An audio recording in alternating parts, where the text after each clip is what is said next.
My daughter used my name for a $700,000 loan, and she thought I'd never find out. Before I tell you how I ended up standing in front of her dream house with federal agents behind me, you need to understand something about me. I am not forgetful, I am not confused, and I do not sign anything without reading every single line twice. If you believe older women are easy to manipulate, let me tell you right now, you're watching the wrong story. And if you've ever felt pressured to help family at your own expense, stay with me, because what I discovered changed the way I see love, loyalty, and entitlement forever. I'm Loretta Lori Me Henderson. I'm 73 years old. I retired from hospice nursing 9 years ago after my husband Samuel passed. I live in Charleston, South Carolina, in the same house we bought in 1987. It's paid off. Every nail, every tile, every inch of that house is mine. I keep my bills in labeled manila folders, January through December. Utilities, insurance, property tax, Medicare supplement, everything documented. My credit score last year was 812. I don't owe anybody a dime. I've always believed one thing: kindness is not permission. Apparently, my daughter believes something different. It started on a Tuesday morning. The kind of quiet Charleston morning where the air feels thick and polite.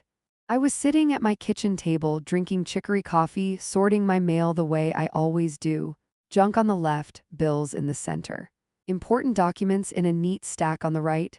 That's when I saw it. Magnolia Heritage Bank. I don't bank with Magnolia Heritage. I've been with Coastal Community for 31 years. I almost tossed it in the junk pile. Almost.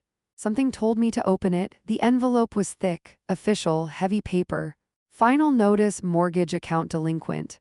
My stomach tightened. I thought maybe it was a scam. Lord knows seniors get targeted every day. But when I unfolded the letter, my hands went cold. Borrower: Loretta Me Henderson. Property address: 2714 Ashbourne Lake Drive, Charlotte, North Carolina. Original loan amount: $700,000. Past due amount: $18,420. Foreclosure proceedings pending. I read it 3 times, then I looked at the address again. Ashbourne Lake Drive. That's where my daughter Danny just bought her forever home. The house she'd been posting about for months. The lake views, the quartz countertops. The custom staircase she called architectural drama. My name. On her mortgage. I felt something I haven't felt since the day the doctor told me Samuel wasn't coming home. Not panic, not confusion. Betrayal has a very specific temperature. It's ice in the veins. I checked the social security number listed. Mine, date of birth. Mine, driver's license. Mine. I dialed the number on the letter. A young man answered like he was selling vacation packages. Magnolia Heritage Servicing, how can I help you? Yes, I said, steady. I need you to explain why I apparently owe you $700,000. Keyboard clicking, silence. Mrs. Henderson, this mortgage originated 8 months ago. 30-year fixed, primary residence. Primary residence? I asked. Sir, I live in Charleston. Our records show you submitted documentation in person at our Charlotte branch. In person. I haven't been to Charlotte in over a year. Who was the loan officer? I asked. I'm not authorized to disclose that.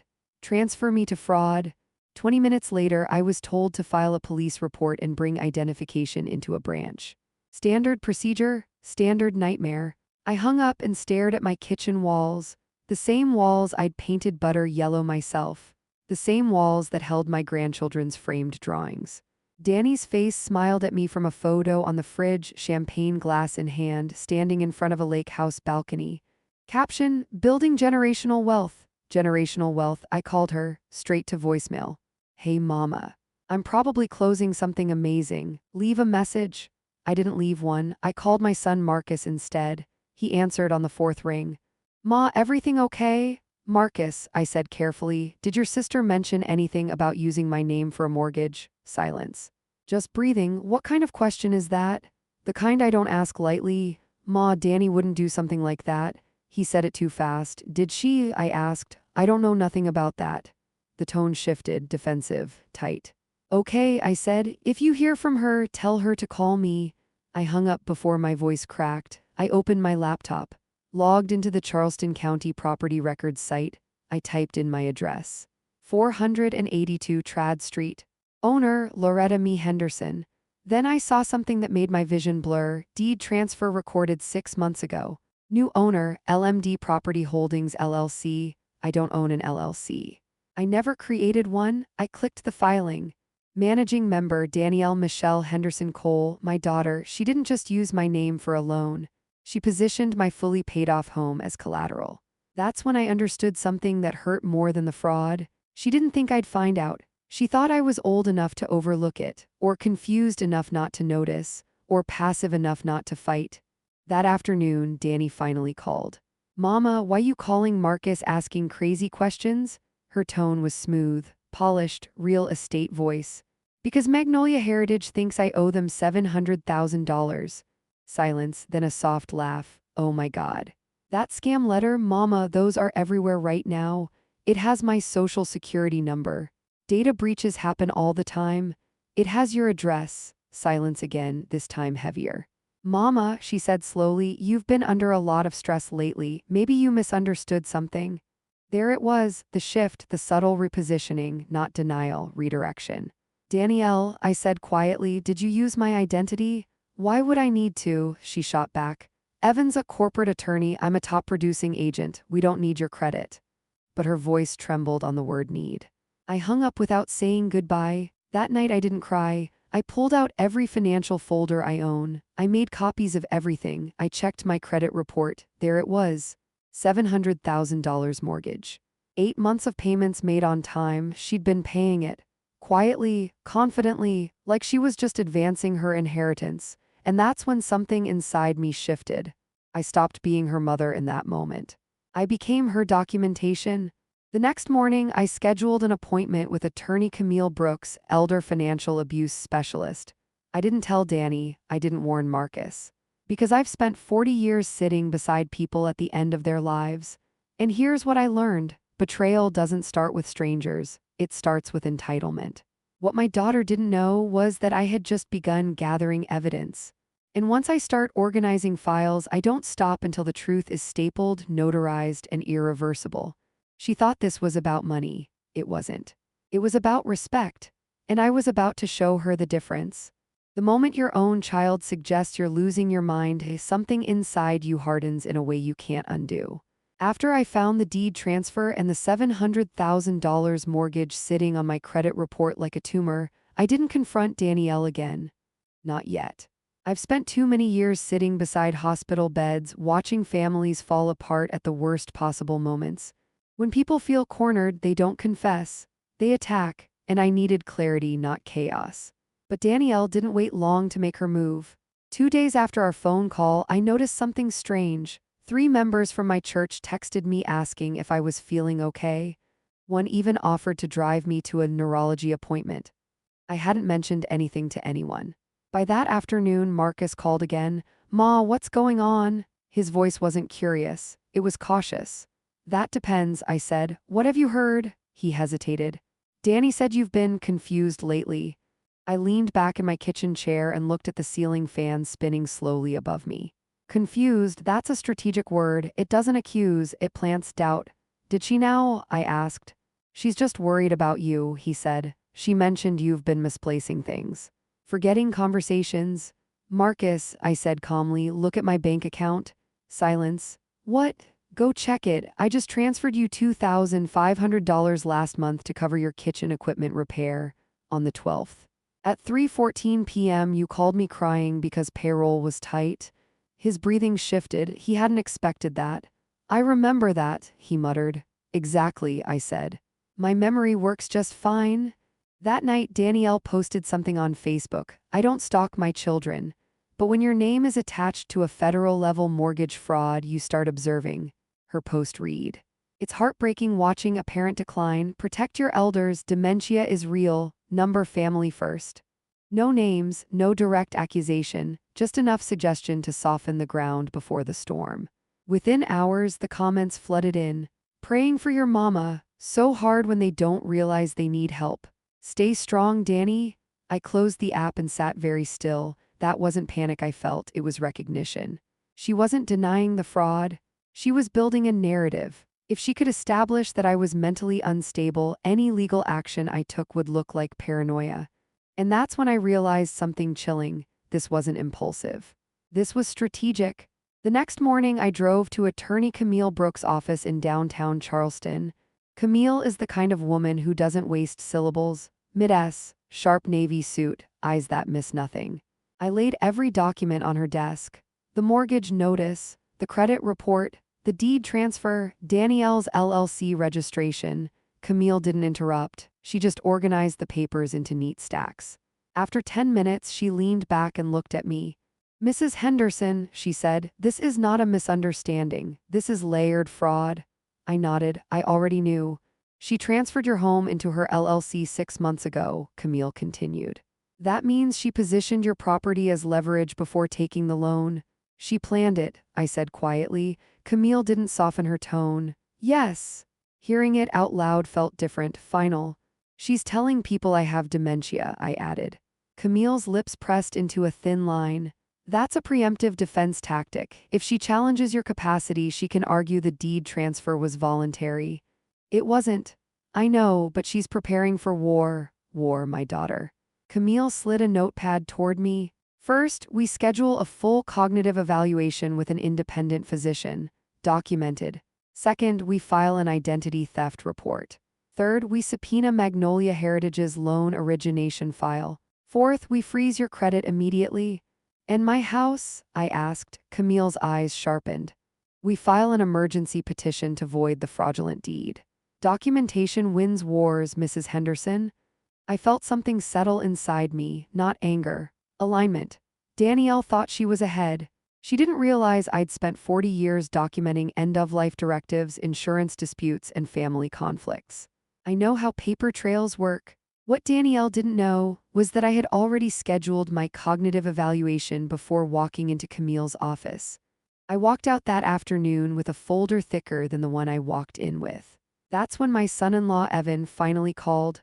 "Loretta," he began smoothly. "He only calls me Loretta when he's pretending this isn't personal. I understand there's some confusion about a loan." "There's no confusion," I said. "There's fraud." He exhaled lightly, the way lawyers do when they're about to reframe a situation.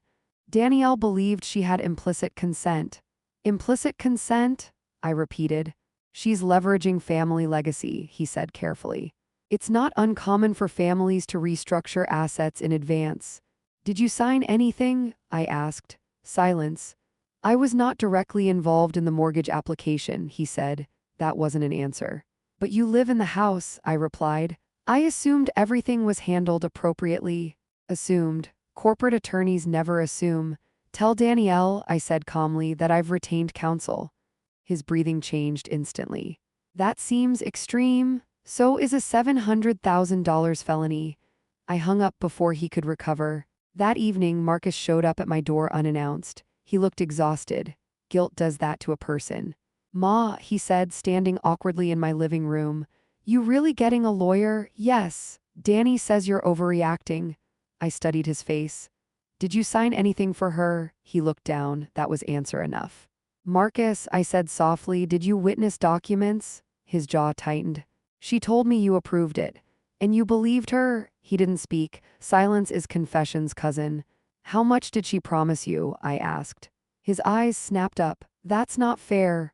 "How much?" 50,000, he whispered. The number didn't shock me. The simplicity did. My children had put a price on my identity. I nodded slowly. "Did you know my house was transferred?" He froze. That answer told me everything. "You need to talk to Danny," he said weakly. "I will," I replied. "Just not the way she expects." When Marcus left, I sat alone in my living room, staring at Samuel's old armchair. I wasn't crying, I wasn't yelling, I was calculating. Danielle thought this was about accelerating inheritance. She didn't understand something fundamental. I am not an inheritance. I am still alive. The next morning, Camille called. "Loan officer's name is Brandon Keller. There are irregularities in the file." "Irregularities?" "Missing in-person verification logs, inconsistent timestamps. We may be looking at more than just your daughter." My fingers tightened around the phone. Meaning if this escalates, federal investigators could become involved. Federal, the word hung in the air like thunder. And that's when I realized something chilling and empowering at the same time. Danielle thought she was fighting her mother. She had no idea she was about to fight documentation, state law, and possibly the federal government. What she didn't know yet was that someone at that bank had already started talking. And when professionals start protecting themselves, they don't whisper, they testify. There's a moment when you realize you're not in a family disagreement anymore, you're inside a strategy. And once I understood that, I stopped reacting like a mother and started moving like a witness. After my meeting with attorney Camille Brooks, I didn't call Danielle, I didn't argue on Facebook, I didn't defend myself at church, I did something far more dangerous. I went quiet. Silence unsettles people who rely on chaos. 2 days later, Danielle called me, voice sugary sweet. Mama, I heard you hired a lawyer. That really hurt my feelings. I folded laundry while she spoke, calm as ever. I'm protecting myself, I said. From what? She laughed lightly. Your own daughter? From paperwork with my name on it, I replied. A pause. You're taking this too far, she said softly. Evan thinks you might be overwhelmed. There it was again, the mental instability angle. I didn't argue. Danielle, I said gently, I love you. She relaxed when I said that. I could hear it. But love doesn't override law. Her tone shifted instantly. So you're really going to drag this out? I'm not dragging anything, I said. I'm documenting? I ended the call before she could recalibrate. What Danielle didn't know was that Camille had already filed an emergency motion to freeze any additional asset transfers tied to LMD Property Holdings, LLC.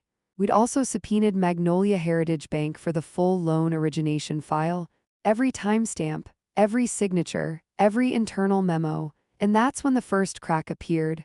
Camille called me at 8:12 a.m. sharp. The in-person verification form has your name, she said, but the security footage log for that day shows no record of you entering the branch. I closed my eyes. So they falsified presence? Or someone bypassed procedure, she replied. Either way, this escalates. That word used to scare me, now it focused me. That afternoon, I drove to my physician for the independent cognitive evaluation Camille recommended.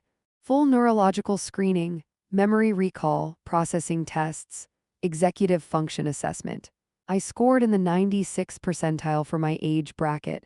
The doctor smiled and said, Mrs. Henderson, your brain is sharper than most people in their 50s. I asked for 3 certified copies of the report.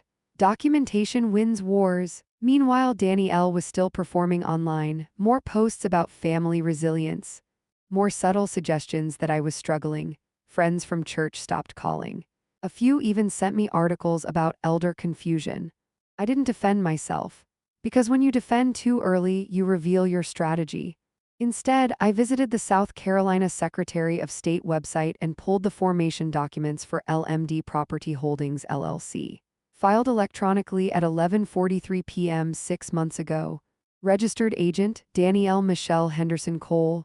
Mailing address, 2714 Ashbourne Lake Drive. That lake house again. I noticed something else.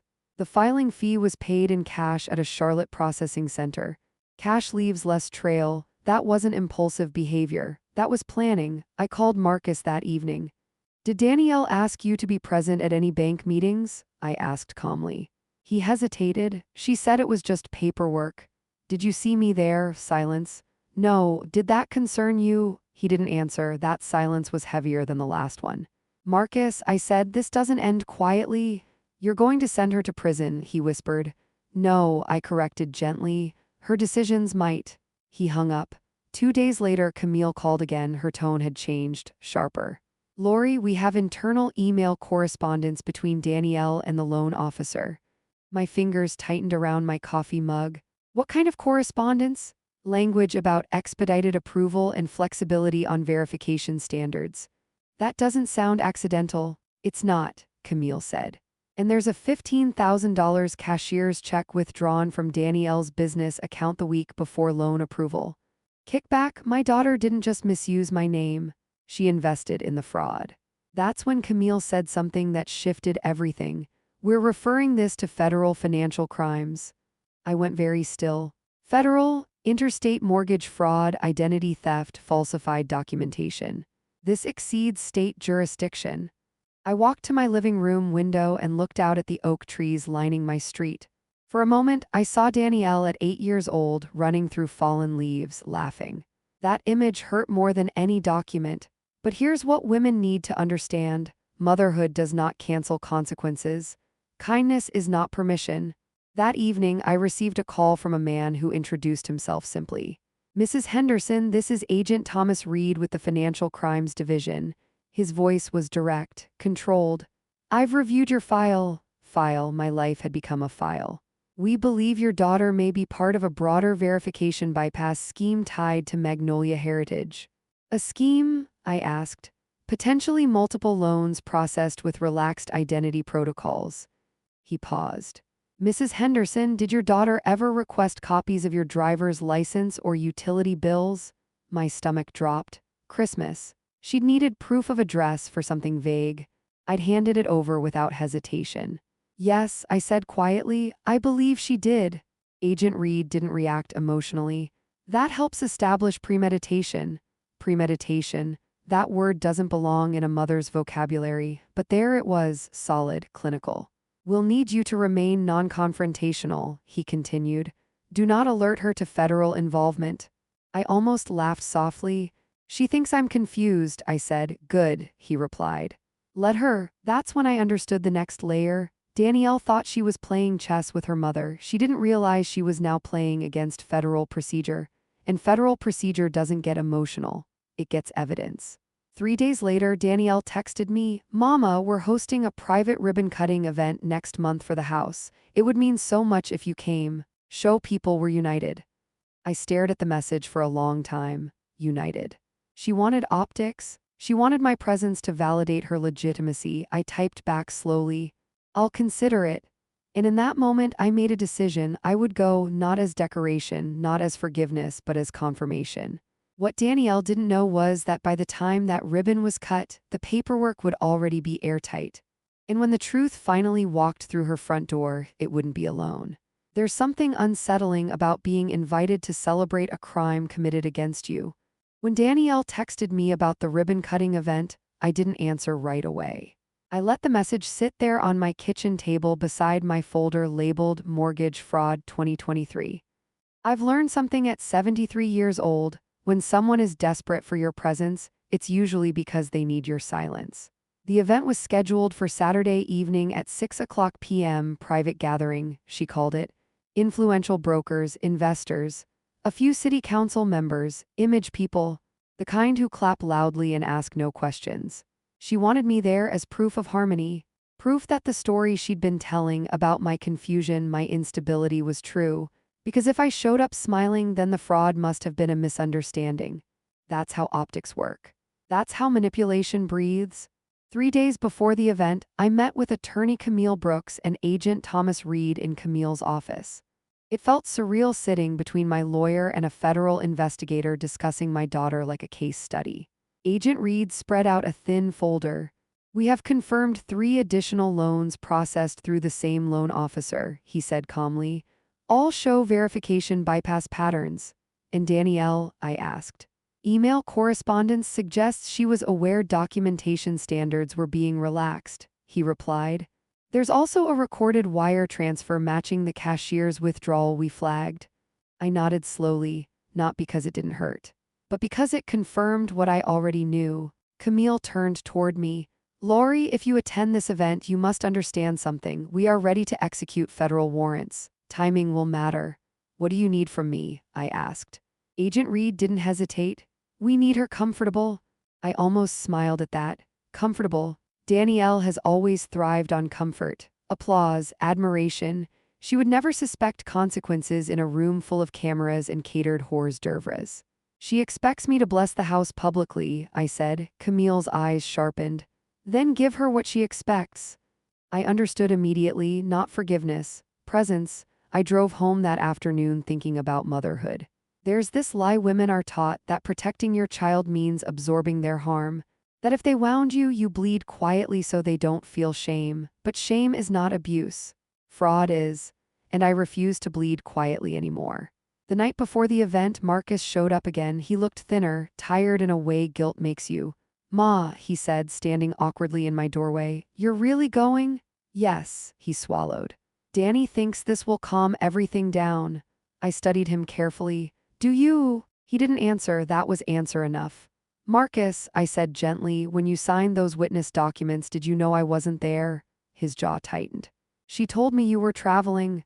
And you didn't call me? He shook his head, shame flooding his face. She said you wanted it handled quickly, that you trusted her. I nodded slowly. Trust is a powerful weapon when misused. You still have a choice, I told him. About what? About who you are in this story. He left without replying. Saturday evening arrived warm and heavy. I wore a simple navy dress and low heels. No jewelry except my wedding band. I carried no purse. Only a slim envelope tucked inside my folder. When I pulled into the circular driveway of Danny L's lake house, valet attendants were already guiding luxury vehicles into position. The house was lit like a magazine spread, floor-to-ceiling windows, music drifting outside, laughter layered with ambition. I paused in my car for a moment and whispered something I used to say before difficult hospice conversations. Be kind, be clear, be steady. Then I stepped out. Danielle saw me before I reached the door. She moved quickly, white tailored suit, perfect smile, camera-ready posture. Mama, she exclaimed loudly, arms wide. She hugged me for the audience, not for me. I'm so glad you came. You invited me, I said calmly. Evan approached next, handshake firm, expression tight. Loretta, he said smoothly. This means a lot. No, it meant optics. I stepped inside. Crystal chandeliers, catered bar. People who had no idea the marble floors beneath them were purchased with forged signatures. Danielle tapped a glass for attention. Everyone, she announced, I want to thank you for celebrating this milestone with us. This home represents legacy, hard work, and family support. She turned toward me, guiding me gently forward. And none of this would be possible without my mother? Applause, cameras lifted, phones recording. She handed me the ceremonial ribbon scissors. For a split second, I saw her at age 10 cutting construction paper at the kitchen table. And then I remembered the deed transfer. Mama, she whispered softly, smile frozen in place. Say something? The room waited. I took the microphone, my hands were steady. Family support, I repeated slowly. That's an interesting phrase. Danielle's smile tightened. My daughter believes in something she calls leveraging family legacy, I continued calmly. A few guests chuckled politely. But legacy isn't something you leverage, I said. It's something you protect. The air shifted. Subtle, not dramatic yet. Kindness, I added, looking directly at Danielle, is not permission. Her eyes flickered, just slightly. And then the front door opened behind me. I didn't turn around immediately. I didn't have to. The room went quiet on its own. The music cut mid-note. Agent Thomas Reed stepped inside with 2 additional federal officers. Calm, unhurried. Danielle's fingers tightened around the stem of her champagne glass. What is this? She whispered. I stepped aside. I didn't answer. I didn't need to. Agent Reed's voice was even and clear. Danielle Michelle Henderson Cole, we have a federal warrant for your arrest on charges of wire fraud, identity theft, conspiracy, and elder financial exploitation. The champagne glass shattered against the marble floor. Silence exploded in the room. Evan stepped forward quickly. There must be some misunderstanding, he said. Agent Reed handed him a copy of the indictment. There is not. Danielle's face drained of color. Mama, she breathed, not loud. Not dramatic, just disbelief. I met her eyes. I told you, I said quietly. Love doesn't override law. Guests began backing away. Phones recording, whispers spreading like smoke. Marcus appeared from the patio doorway, pale and shaking. Danny, he muttered. Agent Reed glanced toward him. Marcus Henderson, he said evenly. We'll need to speak with you as well. Marcus didn't run, he didn't argue. He just looked at me, and in that look I saw regret finally outweigh opportunity. Danielle's wrists were cuffed gently but firmly. She didn't fight. She just stared at me as if I'd become someone unrecognizable. But here's the truth women rarely say out loud. When you stop tolerating betrayal, people call you cold. I am not cold. I am clear. As Agent Reed led her toward the door, Danielle's voice broke. You're ruining everything? I shook my head slowly. No, I said, you did. The ribbon lay uncut on the marble floor. The cameras were still recording, and the house she built on my name had just lost its foundation. But what Danielle didn't understand yet was that this wasn't the final consequence. It was only the beginning. When the flashing lights disappear and the crowd goes home, that's when reality settles in. The night Danielle was arrested, I didn't drive back to Charleston immediately. I sat in my car outside that lake house for a long time. The music was gone. The catering staff was packing up. The ribbon still lay on the marble floor through the open doorway. I felt no triumph, only a quiet, steady ache. Because when a mother chooses law over silence, she loses something even if she wins. By Monday morning, the story was everywhere. Luxury realtor arrested at own housewarming. The footage circulated online within hours. Danielle's smile frozen, the cuffs clicking shut. Some people called me brave. Others called me cruel. I didn't respond to any of it. I've learned something in hospice care. When the truth enters the room, it doesn't need defending. Attorney Camille Brooks called me early. Danielle has been formally charged, she said calmly. Wire fraud, aggravated identity theft, conspiracy, and elder financial exploitation. The documentation is airtight. And Evan? I asked. Camille paused. He's claiming complete ignorance. So far, we have no direct signature from him on the mortgage file. Of course, he was claiming ignorance. Corporate attorneys know exactly how far to stand from fire. And Marcus? I asked quietly. Agent Reed wants to speak with him before filing anything. That afternoon, Marcus came to my house without calling. He didn't knock at first. He just stood on the porch like a little boy who'd broken something valuable. When I opened the door, he didn't meet my eyes.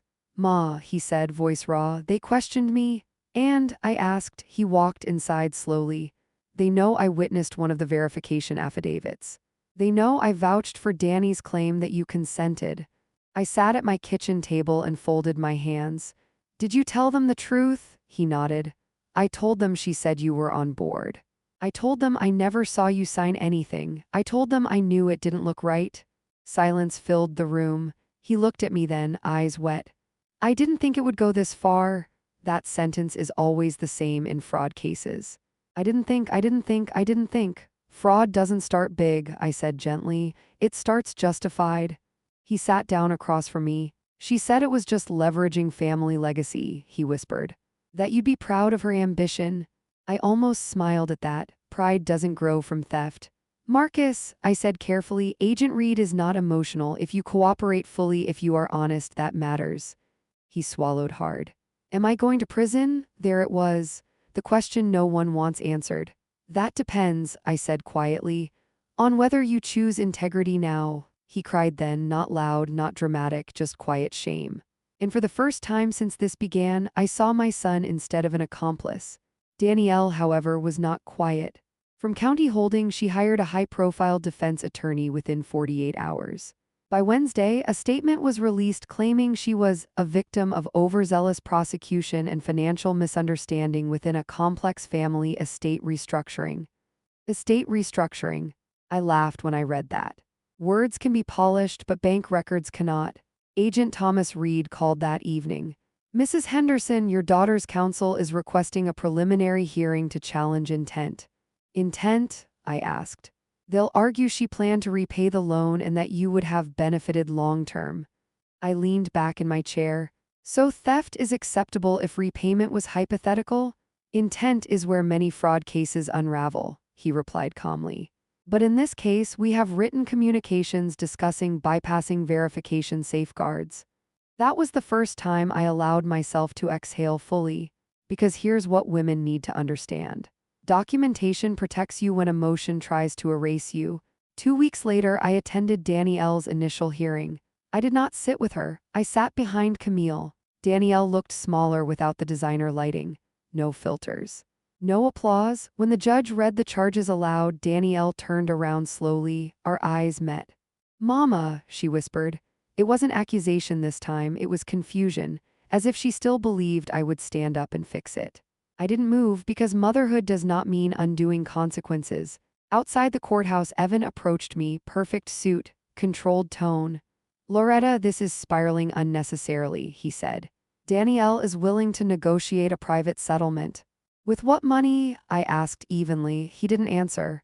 You're a corporate attorney, I continued calmly. You understand fiduciary duty. You understand criminal liability. His jaw tightened. Family matters shouldn't become federal matters. Family shouldn't commit federal crimes, I replied. He walked away without another word. That evening, Marcus called again. Danny wants to talk to you, he said. Through her lawyer, I paused. No, I said gently, not yet. She says you're destroying her life. I closed my eyes for a moment. No, I said. She did that when she decided I was already gone. 3 days later, Agent Reed informed Camille that a cooperating witness had provided additional documentation, emails and internal loan officer notes indicating Danielle paid a facilitation fee. A bribe that changed everything. Charges expanded. Potential sentencing increased. Danielle's confidence, I was told, shifted noticeably. When she finally requested to see me in person, I didn't rush to agree. I waited. Because clarity requires space, and space forces reflection. But what Danielle didn't understand yet was that the next decision wouldn't be made in a courtroom. It would be made in a private room, face to face. And that conversation would determine whether she faced prison alone or with one more name added to the indictment. The first time you sit across from your child in a visitation room with a federal case number attached to their name, you realize something. Consequences echo louder than anger ever could. Danielle requested a meeting through her attorney. Camille advised me not to go alone. Agent Thomas Reed advised me not to say much. Let her talk, he said. People under pressure explain themselves into accountability. I agreed to the visit. The holding facility was sterile. Pale walls, fluorescent lights, no marble floors, no champagne glasses. Danielle walked in wearing a plain gray uniform, hair pulled back, makeup gone. For the first time in years, she looked like the little girl who used to need me. She sat down slowly across from me. There was a glass partition between us and a phone receiver on either side. I picked mine up, she picked up hers.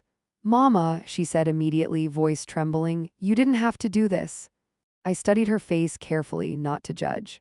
To measure, do what? I asked calmly. Turn it into a federal case, you could have just talked to me.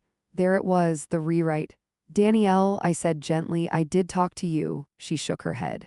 You hired a lawyer before even hearing me out. Because I found a deed transfer I never signed. Her eyes flickered, just slightly. I was protecting the asset, she said quickly. The house is an appreciating property. I structured it so we could grow equity faster. With my name, it was temporary. I let silence settle between us. Silence is uncomfortable, that's why it works. She rushed to fill it. I was going to pay the mortgage myself. I never missed a payment. Until the investigation froze the account, I said evenly. She inhaled sharply. Evan says the prosecution is overreaching. They're making an example out of me. You made an example out of me first, I replied quietly. That landed, her jaw tightened. You don't understand modern finance, she said. Everything is leverage now, credit is strategy. Fraud is not strategy, I said calmly. She looked away. For the first time, there was no performance. Just calculation. They're offering a plea, she said finally. 5 years. The number didn't shock me. I had already discussed ranges with Camille. And, I asked, if I cooperate, she continued, it could be reduced. Cooperate how? She hesitated. They want information about the loan officer and about Marcus. There it was, the fracture line. I felt my pulse slow instead of race. What about Marcus? I asked evenly. They think he knew more, she whispered. If I testify that he understood the structure, they'll increase his exposure. I closed my eyes for a moment, not from pain, from clarity. This wasn't about justice anymore, it was about survival. Danielle was deciding who to stand on to stay afloat. So you're asking me what? I said softly. To convince him to align stories, she replied quickly. If he maintains he believed you consented, it weakens intent. I almost smiled. Even now, she thought alignment meant manipulation. Kindness, I said slowly, is not permission. She looked at me confused. What does that even mean right now? It means I will not help you distort truth. Her composure cracked slightly. So you're just going to let both of us go down? I am not sending anyone anywhere, I said calmly. I am refusing to lie. Her voice sharpened. You're choosing the government over your children. I leaned forward slightly. No, I said, I'm choosing integrity over fear. She went quiet then, really quiet. The kind of silence that forces someone to look inward instead of outward. After a long pause, she asked something softer. Did you ever plan to give me the house? That question wasn't strategic, it was wounded. If you had asked, I said, we would have discussed it. She swallowed. I didn't want to wait. Waiting builds character, I replied. Leverage exposes it. The guard signaled 5 minutes remaining. Danielle's voice dropped. If I take the plea and don't implicate Marcus, they'll still sentence me. Yes, I said gently. And if you lie to protect yourself? She didn't answer. She didn't need to. We both knew that path leads to longer sentences and permanent fractures. When time was called, she didn't hang up immediately. Mama, she said quietly, are you ever going to forgive me? I held the receiver firmly. Forgiveness is not erasure, I said. It's release. I am working toward it. Tears filled her eyes. I never thought you'd choose law over me. I chose truth, I replied. You chose risk. The guard motioned again. She set the receiver down slowly. I did the same. As I walked out of that facility, I didn't feel powerful. I felt steady, and steadiness is stronger than power. Agent Thomas Reed called later that evening. How did it go? He asked. She's considering cooperation, I said, but she wants to redirect exposure. He paused knowingly. That won't change the evidence trail, he replied. Paper doesn't lie. No, but people do. What Danielle didn't understand yet was that Marcus had already made his own decision, and it wasn't the one she was counting on. When betrayal happens inside a family, people assume the loudest person is the most dangerous. They're wrong. It's the quiet one you have to watch.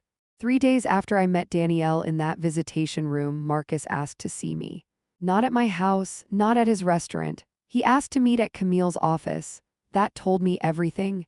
When a person chooses to sit in a lawyer's conference room instead of a living room, they're preparing to tell the truth. He looked exhausted. Not dramatic, just stripped down. Camille sat beside him calm and still while Agent Thomas Reed joined by speakerphone. Marcus didn't avoid eye contact this time. I've already met with them, he said before I could ask. Met with who? I asked gently, even though I knew. The U.S. Attorney's Office, he replied. I signed a cooperation agreement. The air in the room felt different, not tense, final. I folded my hands in my lap. What did you tell them? He swallowed. Everything. Agent Reed's voice came through the speaker, steady as always. Mr. Henderson has provided full disclosure regarding the verification affidavit, the witness acknowledgement, and the compensation promise. Compensation promise. $50,000. My son sold his integrity for startup capital, but here's what mattered. He didn't minimize it. He didn't justify it. He didn't blame me. I knew it wasn't right, Marcus said, voice cracking. I knew you weren't at that bank. I just didn't want to fight her. Danielle had always been the stronger personality, the louder ambition, the sharper edges.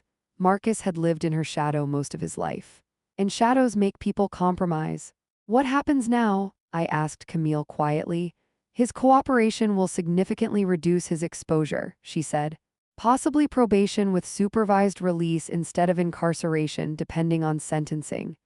Marcus closed his eyes briefly, relief mixing with shame.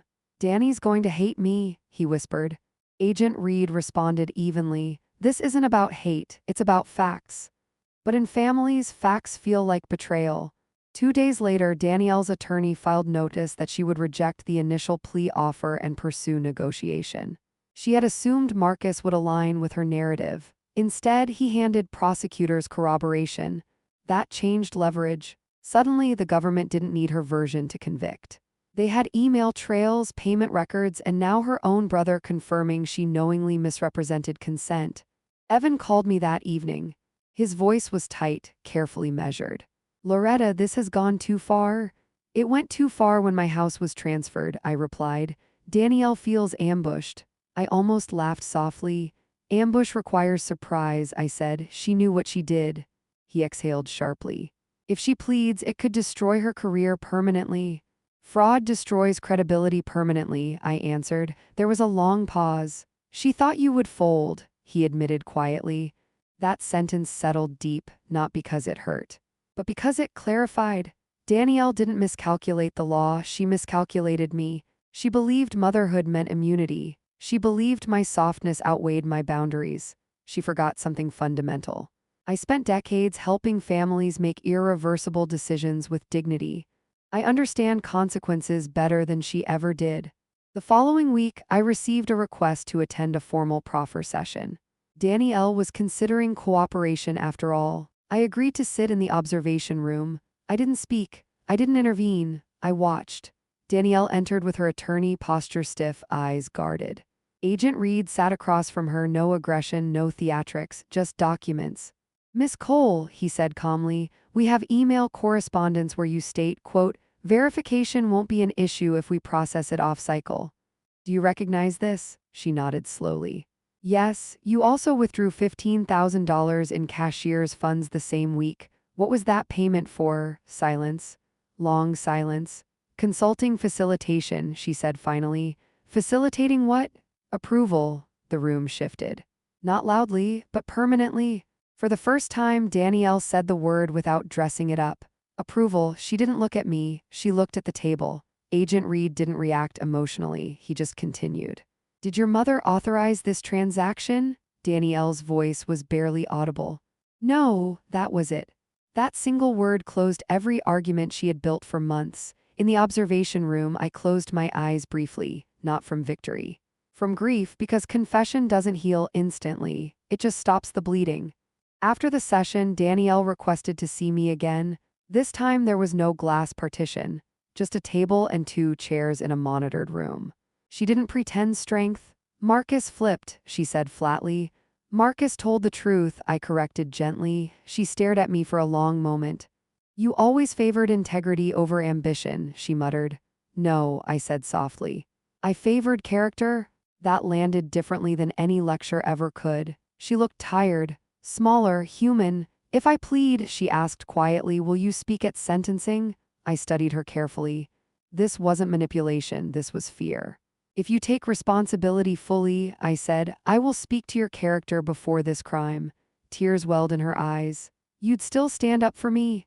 "I will not erase what you did," I replied. "But I will not erase who you were before it either." That's the difference between punishment and accountability. As I left that building, I understood something clearly. Justice doesn't mean absence of love. It means boundaries strong enough to survive betrayal. Danielle's next decision would determine how long she lived with the consequences. But the truth was no longer negotiable. And what she didn't realize yet was that sentencing would not be the most difficult moment. The most difficult moment would come when the cameras were gone, the case was closed, and she had to live with the person she had proven herself to be. Sentencing day doesn't feel dramatic the way television makes it look. There's no slow-motion music, no cinematic speeches, just a courtroom that smells like old paper and decisions that can't be undone. I sat in the second row, hands folded in my lap, the same way I used to sit beside families in hospice rooms when doctors delivered final timelines. I've learned something about irreversible moments. The loudest emotion isn't anger. It's gravity. Danielle stood at the defense table in a navy suit, no designer labels, no camera-ready smile, just a woman about to hear how expensive her ambition had become. Marcus sat behind his attorney on the opposite side. He had already entered his cooperation agreement. He didn't look at Danielle. He looked straight ahead, jaw tight, shoulders heavy with accountability. When the judge began reading the summary of charges, wire fraud, aggravated identity theft, conspiracy, elder financial exploitation, the courtroom was silent enough to hear paper shift. Danielle had taken the plea, full admission of intent, acknowledgement that I never authorized the mortgage, acknowledgement that she structured the LLC deliberately, acknowledgement that she paid a facilitation fee to bypass verification safeguards. Words matter in court, they become permanent. The prosecutor outlined the timeline carefully: the forged deed transfer, the loan application, the internal emails discussing verification flexibility, the cashier's check withdrawal. Then Agent Thomas Reed was called briefly to confirm the investigation trail. Calm, direct, no drama, facts stacked like bricks. Then Danielle's attorney asked if I wished to make a statement. I stood slowly. My knees are 73 years old, but they don't tremble. I walked to the podium and adjusted the microphone. I didn't look at the gallery, I looked at my daughter. "Your Honor," I began, voice steady, "I am not here to destroy my child." Danielle's eyes filled instantly. "I am here because my child chose to destroy my trust." I paused. I worked 40 years as a hospice nurse. I've held hands during last breaths. I've seen regret in its purest form. Regret is heavier than prison. The room was still. My daughter is intelligent, ambitious, capable. This crime does not define her entire life, but it defines a decision she made knowingly. I took a slow breath. Kindness is not permission, love is not immunity. And legacy is not something you leverage before it's given. Danielle was crying openly now. I didn't soften my words, but I didn't harden them either. I forgive her, but forgiveness does not erase consequence. I ask the court to sentence her fairly, not vindictively, not symbolically. Fairly. I stepped back and returned to my seat. The judge deliberated briefly before issuing the sentence. 5 years federal custody. 3 years supervised release. Full restitution responsibility. Marcus received probation with 2 years supervised monitoring and financial ethics counseling due to cooperation and lack of prior record. Danielle didn't collapse. She didn't scream, she just closed her eyes. The sound of the gavel wasn't loud, but it was final. As marshals approached, she turned to me one last time. "Mama," she said softly, not accusing, not demanding, just small. I met her eyes. "You are more than this mistake," I said quietly, "but you must outgrow it." She nodded once before they led her away. Outside the courthouse, Evan stood near the steps, expression controlled but shaken. His reputation had survived, his marriage had not. "Loretta," he said quietly, "I truly didn't know the depth of it." I studied him. "Not knowing is sometimes a choice," I replied. He didn't argue. Marcus approached next. He didn't speak immediately, he just hugged me, tight, like he used to when he was little and afraid of thunderstorms. "I'm going to fix my life," he whispered. "I know," I said. "Start with honesty." Months passed. The lake house was sold under asset forfeiture review. My deed was fully restored, every lien cleared. Camille handed me the certified documentation personally. "Paper always outlives performance," she said with a small nod. I placed the documents into a new folder labeled Restored. I didn't celebrate, I reorganized, I updated my will, I established a charitable trust in Samuel's name. I restructured my estate so that no asset could be leveraged without dual independent oversight. Not because I don't love my children, but because structure protects love from distortion. Danielle wrote letters from federal custody. The first few blamed stress, market pressure, optics. By the fourth letter, something shifted. She wrote, "I confused acceleration with entitlement." That sentence told me growth had finally begun. Marcus enrolled in a small business financial compliance program voluntarily. He stopped chasing fast expansion. He started building slowly. Humility looks different on everyone. Sometimes it looks like probation meetings. Sometimes it looks like therapy appointments. For me, it looked like peace returning to my kitchen table. One evening, almost a year after sentencing, I sat on my porch watching the Charleston sunset bleed into the water. I thought about the day I opened that mortgage letter, how the paper felt in my hands, how my world tilted, and I realized something important for every woman listening to this. The moment you choose to protect yourself is the moment your power returns. I did not send my daughter to prison. I refused to go down with her decisions. There's a difference. Kindness is not permission, silence is not protection, and motherhood is not martyrdom. Legacy does not belong to the loudest child. It belongs to the one strong enough to carry it with integrity. And if you ever find yourself standing at a door you didn't expect to knock on, remember this. You don't have to shout, you don't have to explain. Sometimes the strongest thing you can do is step aside and let the truth speak for you.